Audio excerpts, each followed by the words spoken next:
আজি মানে আমাৰ কি কয় এই গোৱালপাৰা ডিস্ট্ৰিক্টেৰ হয় মফিদুল ইসলাম নাম কিবা এটা কেছত মানে তাৰ নামটো হাঙৰ খাই আছে সেইটো আমি শুনা পাইছো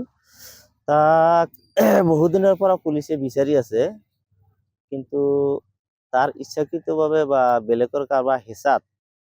সি তাক পোৱা নাই মানে ধৰিব পৰা নাই কিন্তু আজি সি ইচ্ছাকৃতভাৱে আইনৰ প্ৰতি সন্মান জনাই সি ইচ্ছাকৃতভাৱে আহি সাৰেন্ডাৰ হল এইটো হল শালকোচা থানাত সাৰেন্ডাৰ হল সি নিজেই ক'লে যে আৰু আমি ভৱিষ্যতত এইবিলাক কাম নকৰো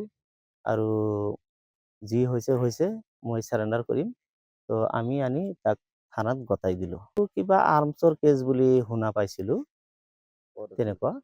এইটো কেছটো ৰাণীগঞ্জ নে চাপৰগাম থানাত হ'ব এনেকুৱা শুনিছে এইটো কিবা CSPৰ হয় শতাধিকাৰৰ কিবা এটা তেনেকুৱা শুনিছিলো ইহঁতেৰ হয় মানুহে গুলিয়াইছিল বোলে এতিয়া হয় হয় ই জড়িত থকাৰ অভিযোগ পোৱা গৈছে এতিয়া আছে না আছে সেইটো আমি নাজানো আজি তাক সি নিজে কৈছে যে আমি সাৰেন্ডাৰ কৰিম সেইকাৰণে আহি তাক লৈ আহি থানাত সাৰেন্ডাৰ কৰাই দিলো আমি তোমার নাম কি? মফিদুল ইসলাম চলাখুড়া কোন থানাত আহিছে? শালকোচা থানা আপোনাৰ লগত আৰু কোন আছে? আছে বেলেগ মানুহ আছে কি আৰু নাম? শাহজাহান আছে মোহৰ আছে আৰেক মোহৰ আছে আৰু